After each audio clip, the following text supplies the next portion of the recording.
세계사에서 한국전쟁은 무엇일까? 전 세계를 긴장시켰던 제2차 세계대전과 베트남 전쟁 사이에 일어난 소규모 전쟁에 불과했을까?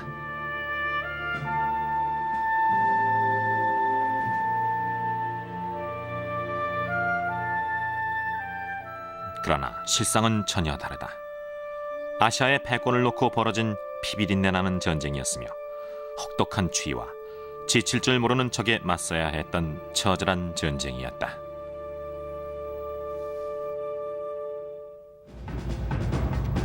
이 프로그램에서는 당시 참전 군인들의 눈으로 한국 전쟁을 바라보려고 한다. 여러분은 공포와 혼란, 피가 뒤범벅된 진짜 전쟁의 모습을 보게 될 것이다. 참고로 이 프로그램 내 많은 화면들은 처음으로 일반인에게 공개되는 것이다. 그럼 냉전의 첫 번째 화약고 한반도로 가보자.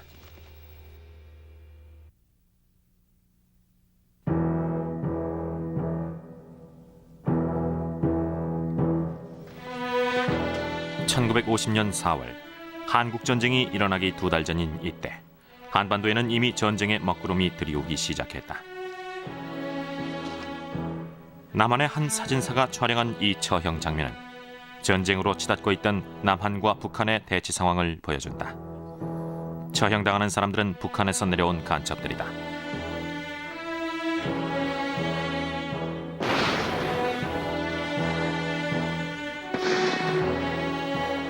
불과 몇 년 전까지 남한과 북한은 한 나라였지만 이제는 적이다.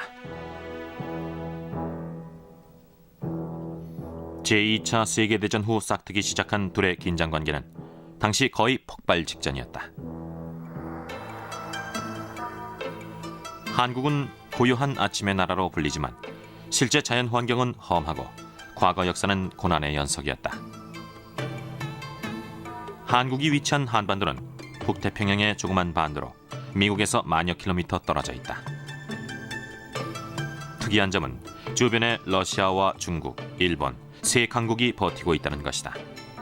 그 결과 한반도는 주변 강국들의 힘겨루기 장소가 돼 잠시도 편할 틈이 없었다. 제2차 세계대전이 끝났을 때 한반도는 일본의 식민지 통치에서 막 벗어난 상태였다. 1945년 7월 포츠담 회담에서 미국과 소련은 한반도의 일본군을 공략하기 위해 각각 남쪽과 북쪽에서 진격해 들어가기로 했다. 그렇게 해서 미군과 소련군은 대략 한반도의 중간인 북위 38도선에서 만나게 됐다. 그리고 이 38선을 경계로 한반도를 분할 점령하기로 한다. 소련은 38선의 위쪽인 북한을, 미국은 아래쪽인 남한을 차지하게 된 것이다.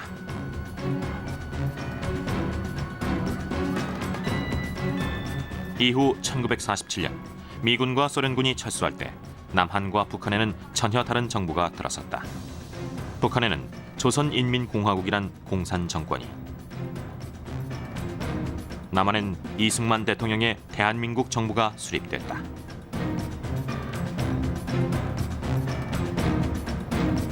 남한과 북한은 서로 상대를 없애려고 했다. 대립은 격화됐고 38선 부근에서는 이미 수차례 교전이 벌어졌다. 이 작은 반도는 두 개의 정부가 양립하기엔 비좁았다.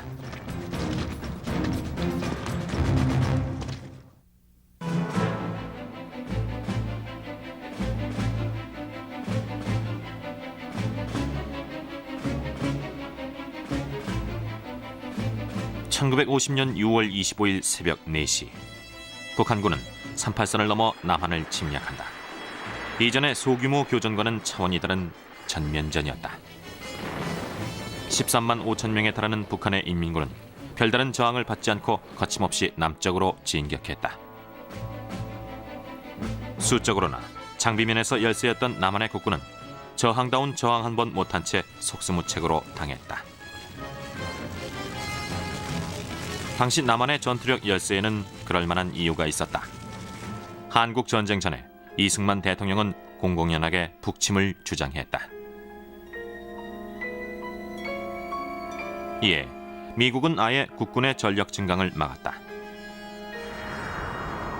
그런데 미국의 이런 전략이 남한을 위험에 빠뜨린 꼴이 됐다. 남한은 거의 맨손으로 북한의 탱크와 엄청난 화력에 맞서야 했다. 결국 전쟁 발발 이틀 만에 38선에서 50여 킬로미터 떨어진 서울이 북한에게 넘어가고 만다.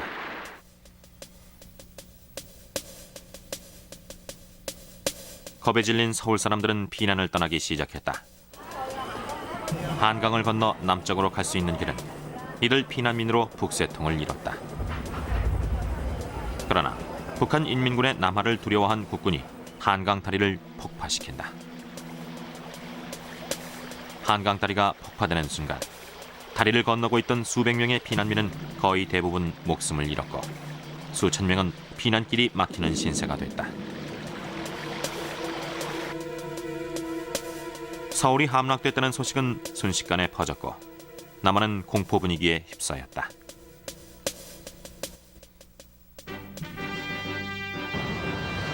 북한은 자신들이 남침할 경우 미국이 간섭하지 않을 것이라고 판단했다. 그런데 막상 전쟁이 벌어지자 미국은 예민하게 반응했다. 남한이 공산 정권에 넘어가면 다음은 일본 차례일지 모른다고 생각했다. 여론이 들끓자 당시 미국 대통령 트루먼은 우선 해 공군력을 이용해 북한군을 격퇴하라고 명령한다. 한국은 작은 나라이고 아주 먼 나라입니다. 그러나 그곳에서의 일은 온 미국민들에게 중요합니다. 이번 북한의 침략은 모든 자유국가의 안전을 위협할 수 있는 행위입니다. 또한 이런 행위는 인류가 자유롭고 평화롭게 살 수 있도록 노력하는 자유국가에 대한 도전입니다. 이 도전은 어디까지나 정면 도전으로 미국도 정면으로 대처할 겁니다. 미 공군은 출격한 첫날 북한 전투기 6대를 격추시키는 성과를 올린다. 한편 미 해군은 북한의 해안선에 폭격을 가했다. 그러나 정작 지상의 북한군을 저지할 수 있는 방법이 없었다. 해결책으로 핵폭탄을 투하하자는 얘기가 나왔다. 그러나 이미 핵폭탄을 보유한 소련과 충돌할 경우 걷잡을 수 없는 결과를 초래할 게 뻔했다. 결국 지상군을 투입하는 쪽으로 가닥이 잡혔다.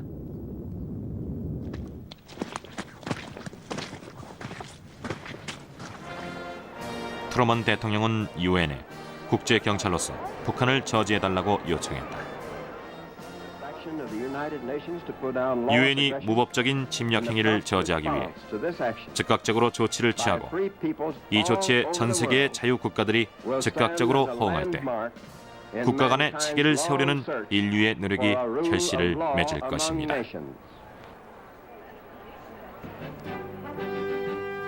유엔군의 핵심은 미군이 맡았다. 그러나 1950년 미 군사력은 걱정스러울 만큼 약한 상태였다.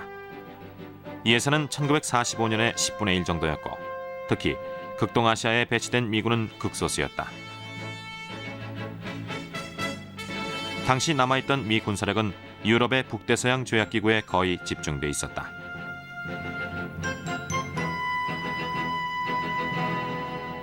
극동군 총사령관이자 제2차 세계대전의 영웅이었던 메가더 장군이 유엔군 총사령관으로 임명됐다. 당시 메가더 장군은 아시아 지역에서 미국을 대표하는 인물이었다. 그는 유엔군 총사령관에 임명됨으로써 자신의 군사적 능력을 보여줘야 했다.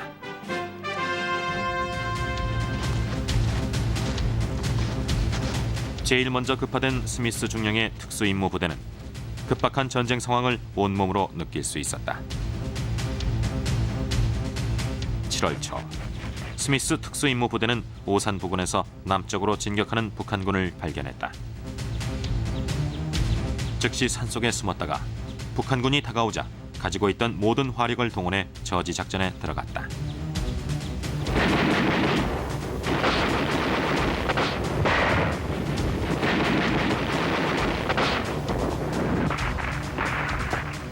그러나 북한군의 탱크를 막기에는 역부족이었다.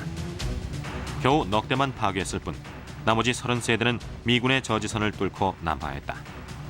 말하자면 미군은 적진 한가운데에 남겨진 꼴이 됐고 죽을 힘을 다해 빠져나와야 했다. 부대원들의 시체가 사방에 나뒹굴었고 부하 한 명이 복부에 총을 맞았죠. 그 친구가 고통스러워하는데 내가 할 수 있는 일은 머리를 쓰다듬어주는 것뿐이었어요. 이상 스미스 부대 대위 중이었습니다.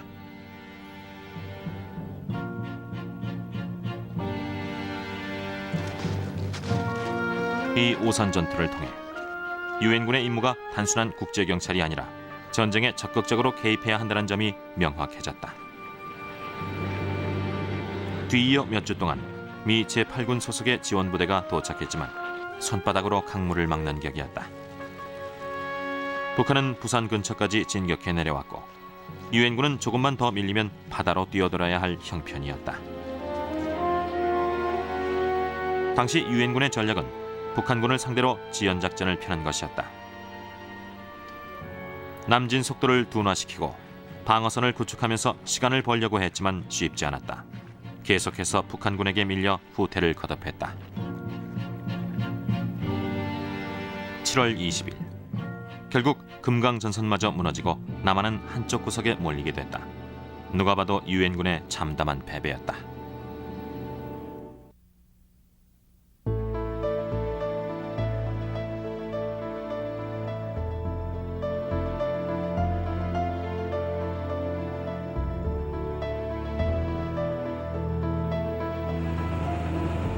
(1950년 8월) 유엔군은 궁지에 몰렸다.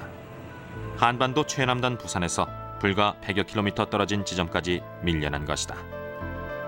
이제 부산을 지켜주는 마지막 울타리는 낙동강으로 이 방어선마저 무너지면 끝장이었다. 유엔군의 낙동강 방어선은 불안정했다. 미식 축구장 100개 정도의 전선을 방어하려면 3,600명의 사단 병력이 필요하다. 그런데 낙동강 전선은 150개의 미식 축구장을 몇 개 대대가 지키는 격이었다. 수적 열세보다 더 심각한 문제는 바닥에 떨어진 사기였다.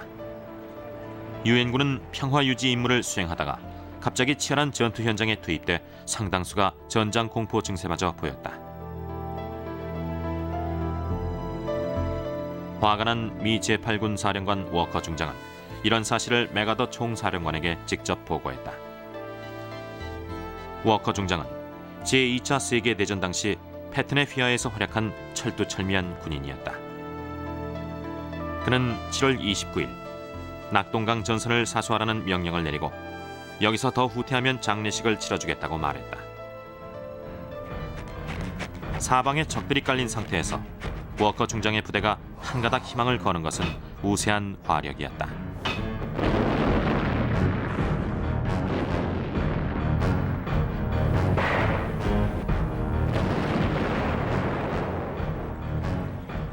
낙동강 방어선의 서남부에서 미 8군 25사단이 반격을 시도하는 동안 콜세어 전폭기가 북한군의 폭격을 가하며 적의 보급로를 파괴했다.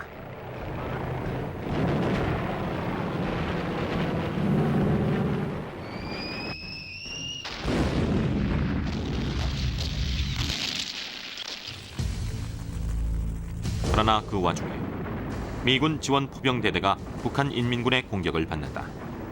피아가 뒤섞인 상황에서 미 포병대대는 무참하게 당하고 만다.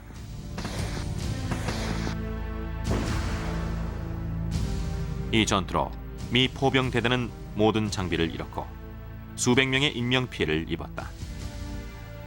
서남부 반격작전은 실패했다. 한편 이보다 조금 상류 쪽에서는 북한군이 낙동강 방어선의 빈틈을 발견하고 공격을 개시했다. 밤사이 낙동강을 건넌 북한군은 이름 없는 능선을 점령하는데 이 능선을 통해 곧바로 부산으로 진격할 수도 있는 위태로운 상황이었다. 미군은 즉각 공세에 나섰다. 2주 동안 치열한 전투가 전개됐다.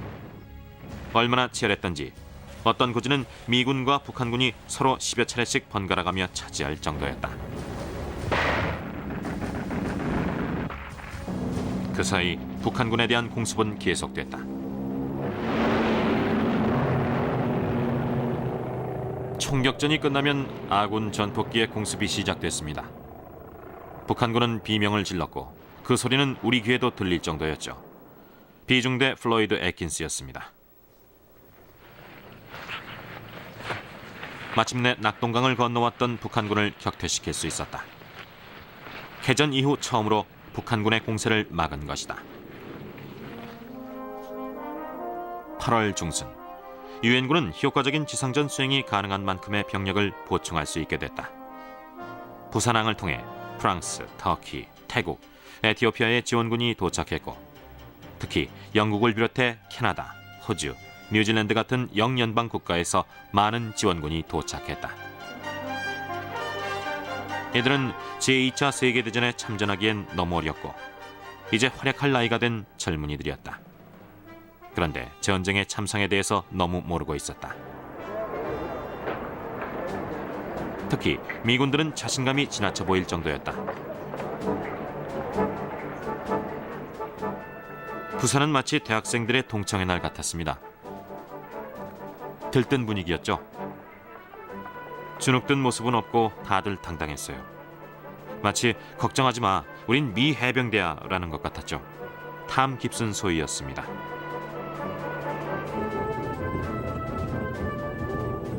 새로 도착한 미군들 중에는 흑인 신병들도 많았다. 이 흑인 신병들은 미군 역사상 처음으로 백인들과 한 부대에서 전투에 참가하게 됐다. 한국전쟁 이전까지 미군은 흑인과 백인이 다른 부대에 소속돼 있었지만 급하게 병력을 배치하면서 흑백 혼합부대가 탄생하게 됐다.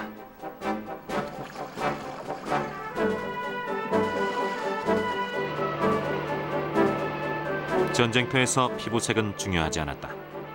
이들은 전투 중에도, 휴식 중에도 잘 뭉쳤다. 8월 공세에 실패한 북한군은 9월 1일 다시 낙동강 방어선 전역에 걸쳐 대공세를 시작한다. 그러나 북한군은 지칠 대로 지친 데다 보급로가 차단돼 공세를 오래 유지할 수 없었다. 패배의 그림자가 들이오기 시작한 것이다.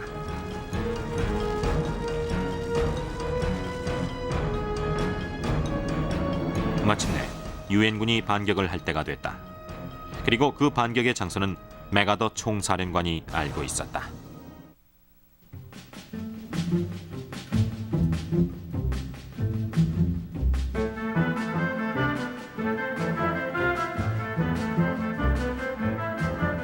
지난 몇 주 동안 메가더 장군은 대반격의 지점으로 인천항을 점찍고 있었다. 인천항은 서울에서 가장 가까운 항구로 교통과 보급의 주요 거점이었다. 그러나 인천은 치명적인 약점이 있었다.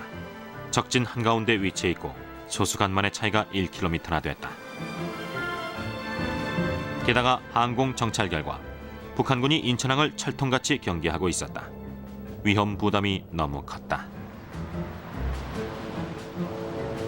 해군과 해병대 장성들은 메가더의 인천 상륙 작전에 반대했다. 그러나 메가더의 의지는 단호했다. 이 작전의 타당성에 대해 나는 추호의 의심도 없으며 성공할 가능성도 높다고 본다.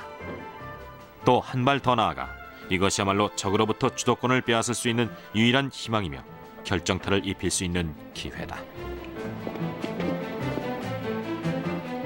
인천항 점령은 북한군에게 정신적인 타격이 될 것이다. 반면 유엔군에게는 사기를 높이고 전쟁의 주도권을 잡는 계기가 될 것이 분명했다. 또 인접한 김포 비행장과 40km 거리의 서울을 공략하기도 적당했다. 그러나 좁은 해안에 상륙해 곧바로 도시를 공략해야 하는 만큼 쉽지 않은 작전이었다. 작전이 성공하려면 보통 군대로는 어림없었다. 메가더 총사령관은 인천 상륙 작전을 위해 제10군단을 편성한다. 육군과 해병대, 해군으로 구성된 이 군단은 부산을 떠나 인천으로 향했다. 한 참전 군인은 당시를 이렇게 회상했다. 부산항을 떠나자마자 인천항의 조수관만에 대한 브리핑이 있었습니다. 그렇게 조수관만의 차가 큰 곳에서 작전을 수행하긴 처음이었죠. 또 그런 대규모 상륙 작전도 처음이었고요. 9월 15일 새벽이 밝아오는데 만만치 않을 거란 느낌이 들었습니다. 미 해군 소속 조지 길먼 소위였습니다. 인천 상륙작전은 전략을 짜는데 어려움이 많았다.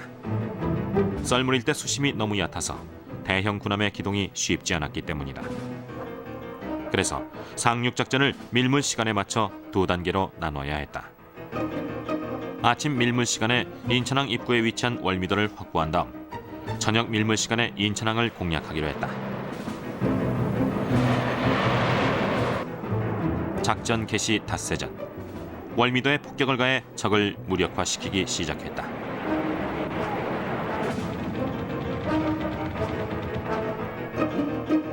그리고 이틀 전 상륙정이 합류했다.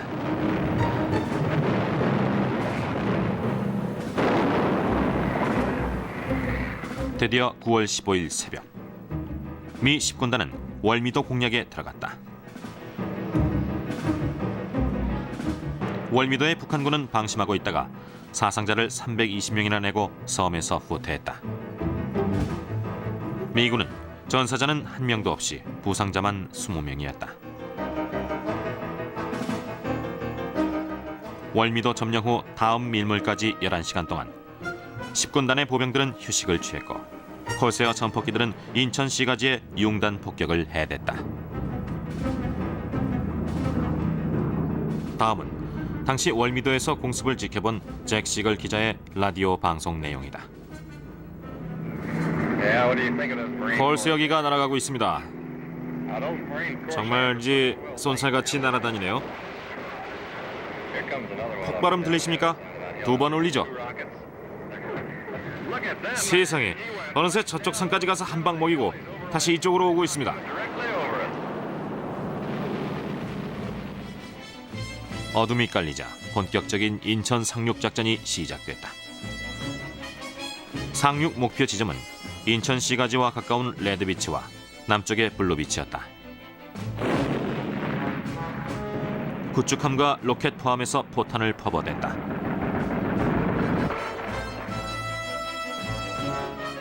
상륙정들은 속속 해변으로 향했다.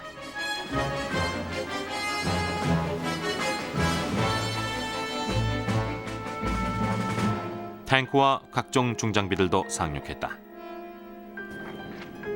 보병들은 해안에서 인천항 탈환을 준비했다.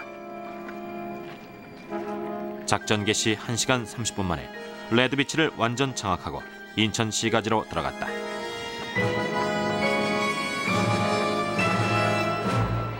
다음 날 아침 레드비치와 블루비치로 상륙한 보병들이 서로 만나면서 작전은 끝났다. 인천 상륙작전은 유엔군 전사자가 단 20명에 불과할 만큼 신속 정확했다.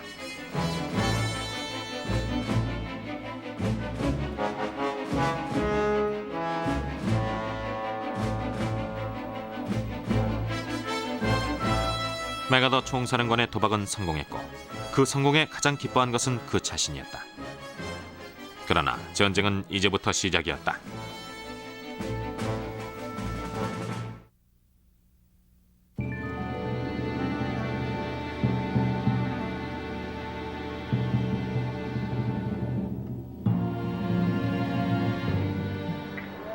유엔군의 인천 상륙으로 남아나 있던 북한군은 큰 타격을 입게 됐다. 당시 북한군은 낙동강 전선에서 총력전을 펼치고 있었고 유엔군의 인천 상륙은 전혀 예상치 못했다. 게다가 낙동강의 북한군은 인천 상륙 작전이 끝난 뒤로도 일주일 동안 이 사실을 통보받지 못한 상태에서 전투에 임했다. 뒤늦게 이 사실을 알게 된 북한군은 겁을 먹고 즉시 퇴각하기 시작했다. 한편 인천에 상륙한 미 10군단은 서울을 향해 전진하기 시작했다. 이들의 발걸음에는 자신감이 가득했다. 제1 목표 지점은 김포 비행장이었다. 김포는 서울에서 가장 가까운 비행장으로 전략적으로 중요했다. 9월 18일 김포는 미 해병대의 손에 들어왔다. 그 후 해병대의 콜세어기가 김포 활주로에서 이륙해 서울을 폭격했다. 서울 수복의 신호탄이 울려 퍼진 것이다. 서울 수복 작전은 세 갈래로 나뉘었다. 우선 제5 해병사단은 김포를 통해 바로 한강을 건너 서울의 서쪽 시가지를 공략하기로 했다. 한편 제1 해병사단은 서울 남부의 교외 지역을 점령하고 서쪽 시가지에서 제5 해병사단을 만나기로 했다. 마지막으로 낙동강 방어선에 미 육군 제7사단이 올라오면서 동쪽에서 발생할지 모르는 북한군의 증원을 차단한다.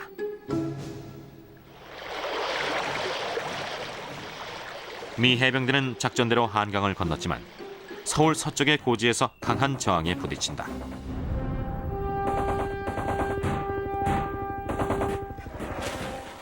북한 인민군은 꿈쩍도 하지 않았고 치열한 접전으로 미 해병대는 큰 타격을 입었다. 포대와 전투기가 사흘 동안 지원 사격을 했다. 또 화염 방사기까지 동원됐다.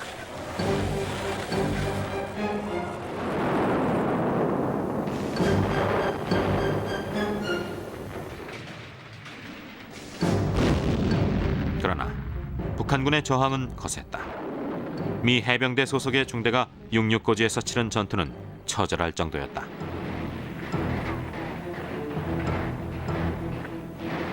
이 해병 중대는 참호 속의 북한군을 상대해 총검을 들고 백병전까지 치러야 했다. 포연이 거쳤을 때 중대 병력 206명 가운데 33명만이 살아남아 승리의 기쁨을 맛봤다. 한편 서울 남동쪽에서는 미 육군 제7사단이 북한군을 쫓으며 올라오고 있었다. 9월 22일 북한의 전차 대대를 격퇴시켰고 서울에서 남동쪽으로 30여 킬로미터 떨어진 수원 비행장을 확보했다. 김포와 수원 비행장에서 이륙한 전투기들은 지상군의 서울 전진에 힘을 실어줬다.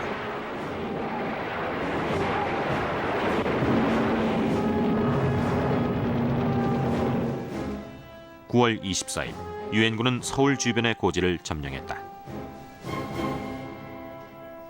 그때 광경을 잊을 수 없어요. 아래 펼쳐진 도시 곳곳에서 연기가 치솟고 건물은 불길에 휩싸여 있었죠. 콜스 여기가 날아와 폭격을 하면 폭발음과 함께 검은 연기가 솟아올랐습니다. 고지에서 본 그 광경은 마치 영화 같았죠. 하지만 그건 현실이었어요. 비숍 이등병이었습니다.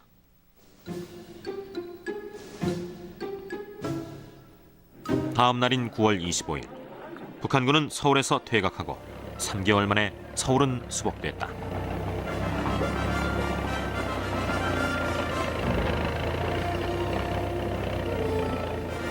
남한 경제 문화의 중심인 서울이 다시 원래 주인에게 돌아온 것이다.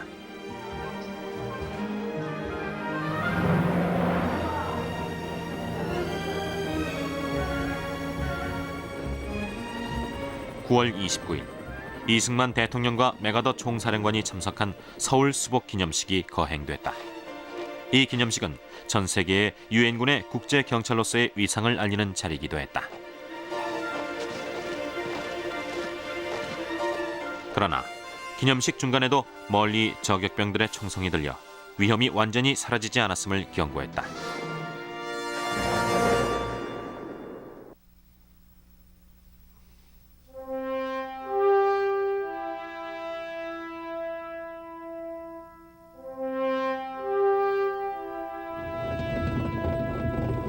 (1950년 9월) 이제 전선은 유엔군에게 유리하게 전개됐다. 마치 노르망디 상륙작전 후 연합군의 모습을 보는 것 같았다. 우선 목표는 38선까지 진격해 예전의 군사 분계선을 회복하는 것이었다. 마침내 10월 1일 남한의 국군 사단이 제일 먼저 38선에 도착했고 그 여세를 몰아 계속 북진했다. 일주일 뒤에는 유엔군도 38선에 도착해 북진 명령을 기다렸다.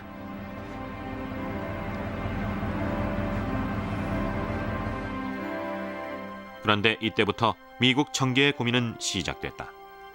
유엔군을 북으로 진격시키는 것이 옳을까? 그렇게 되면 국제경찰의 임무 범위를 넘는 것이 아닐까? 결정은 쉽지 않았다. 한편 이때 미군 사령부는 중국이 북한을 돕기 위해 병력을 만주로 이동시킨다는 소문을 듣는다.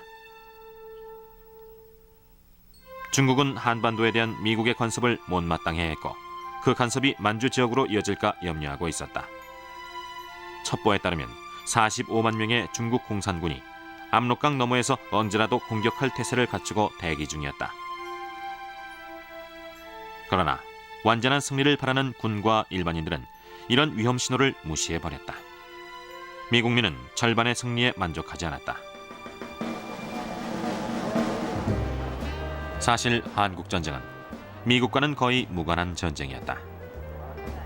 1950년대 미국은 평화로웠고 집집마다 자동차가 최소 한 대씩 있을 만큼 풍요로워서 따분할 정도였다. 그런데 이때 마침 한반도의 전승 소식은 미국민들에게 자극제가 됐다. 특히나 공산주의에 대해 반감을 갖고 있던 미국민들은 미군의 북진을 환호했다.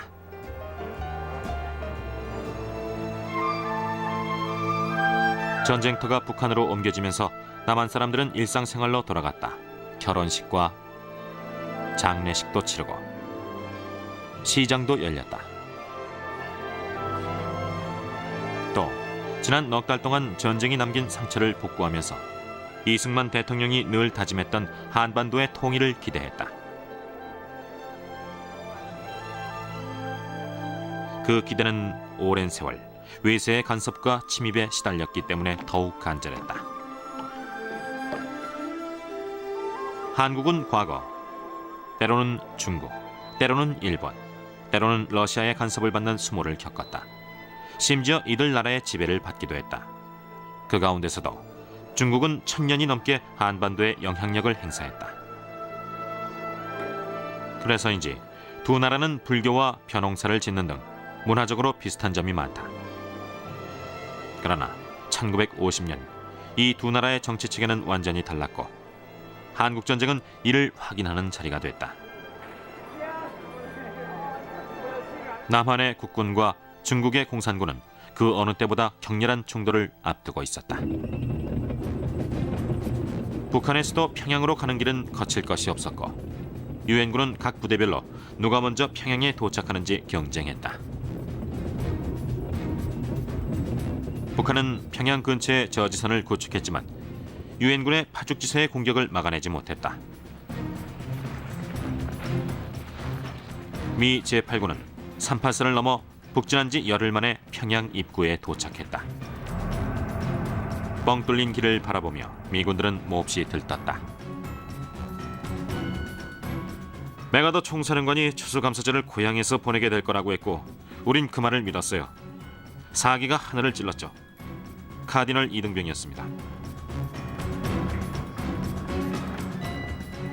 미 제8군은 북한을 완전히 점령하기 위해 평양에서 다시 북서쪽으로 전진했다.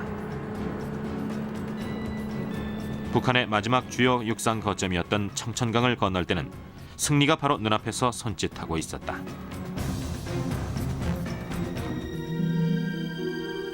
그러나 건너편에서 이들을 기다리는 것은 100여 구의 미군 시체였다. 궁지에 몰린 북한이 최후의 발악으로 미군 포로들을 죽인 것이다. 10월 24일 유엔 결의안에 따라 메가더 총사령관은 압록강까지 진격할 것을 명령한다. 완전한 승리가 곧 손에 잡힐 듯했다. 그러나 압록강에서 이들을 맞이한 것은 완전한 승리가 아니었다. 수십만 명의 중공군이었다.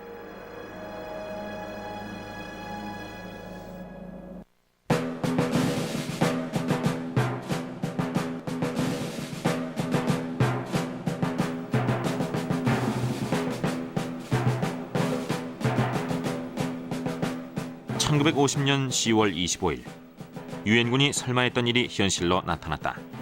압록강으로 진격하던 유엔군 앞에 갑자기 셀 수 없이 많은 중공군이 모습을 드러낸 것이다.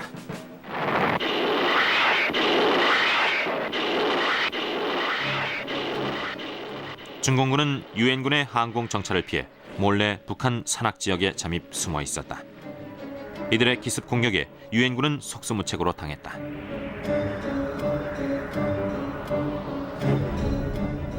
당시 유엔군의 방어책은 항공 지원뿐이었다. 사방에서 몰려나오는 중공군에 맞서 필사적으로 싸웠지만 대부분 전사하고 만다. 이 소식이 알려지면서 몇 시간 전까지만 해도 하늘을 찔렀던 유엔군의 사기는 급속도로 땅에 떨어졌다. 생존자들은 중국말을 들었다 그러고 우린 어떻게 된 일인지 몰랐어요. 할로윈 때였는데 날은 춥고 우린 꽁꽁 얼어 있었죠. 앞이 캄캄했어요. 제19 보병대 하프였습니다. 승전 퍼레이드를 준비하고 있던 극동사령부는 중국이 전면적으로 전쟁에 개입한 것은 아니라고 생각했다. 그래서 워싱턴에 압록강에 중국 수비대와 작은 마찰이 있었을 뿐이라고 보고했다.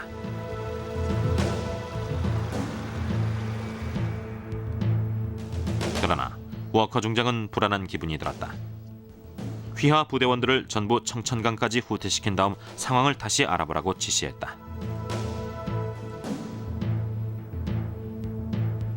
그런데 일순간 중공군이 자취를 감춰버렸다.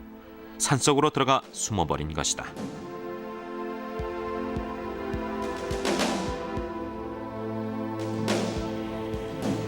(11월) 내내 중공군의 규모를 파악하기 위해 유엔군의 정찰기가 떴다. 그 결과 파악된 중공군의 수는 5만에서 7만 명으로 충분히 대적할 수 있는 규모였다. 그러나 실은 45만 명이 더 있었다.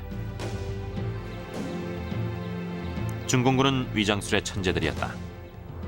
이들은 나뭇가지로 위장한 채 낮 동안 꼼짝 않고 숨어 있었다.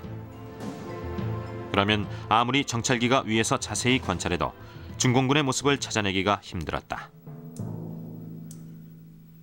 그렇게 11월도 거의 지나가고 유엔군은 크리스마스엔 고향에 갈 수 있을 것이라고 기대했다.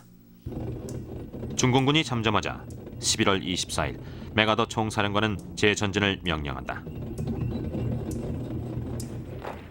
서부전선은 미8군이 맡았다.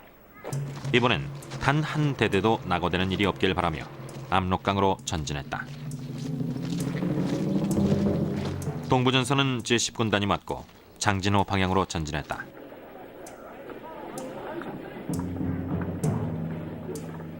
첫날의 성과는 그다지 나쁘지 않았다. 조금이지만 모든 부대가 고루 전진했다. 그러나 다음 날 전세는 뒤집어졌다.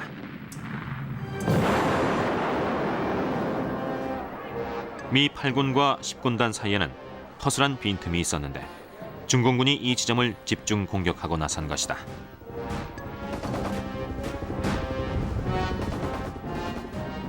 유엔군의 전선은 두 동강이 나고 말았다. 재전진 사흘 만에 유엔군은 전면 후퇴하는 처지가 됐다. 그러나 두 동강 난 것은 유엔군의 전선만이 아니었다. 혹독한 겨울과 무자비한 공산군 앞에서 유엔군의 사기도 두 동강이 났다.